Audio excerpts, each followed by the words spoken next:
What's up? Keep it up! So ayan guys, nakita nyo ba sa bandang likuran ko? Ayan, isang malawak na palayan. Ang gandang pagmasdan, ang gandang tingnan guys, sa totoo lang oh. Kasi ako guys, pag nakita ko ng magandang tanawin, talagang humihinto ako. You know? Napakalawak. So di ba? Saludo ako sa mga magsasakang Pinoy, sa mga farmers natin, no?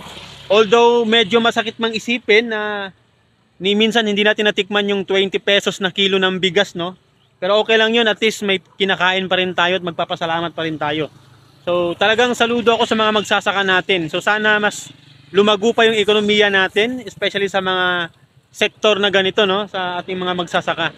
And guys, so ang lawak. Actually, ang lawak nito buong isang kalsada to. So hindi ko lang nakuna ng video, no. So dito na ako pumwesto. Ayan, no. Ang ganda. Puro huli ng ibon. Di ba? Ayan, no. Sa kabila doon guys, meron na silang nag-aani na doon banda, nag-aani sa kabilang kalsada. So hindi ko lang nakuna ng video, no. So dito lang tayo. Ayan. So napakagandang pagmasdan ng ating mga palayan. Although alam ko hindi lang to, marami pa akong nakikitang palayan na mas malawak pa dito. Pero at least sana mas lalo pang lumago yung ating ekonomiya, lalong-lalo sa mga sektor ng ating mga magsasaka. So sana no, matupad na yung 20 pesos na kilo ng bigas. Kahit mga 30 siguro okay na, or 40 siguro pwede na, no. So at least matupad lang, no. Ayan, no. So aganda, kay gandang pagmasdan, kay ganda ng ating mga tanawin. So once again, what's up, keep it up, bye bye, ingat lahat.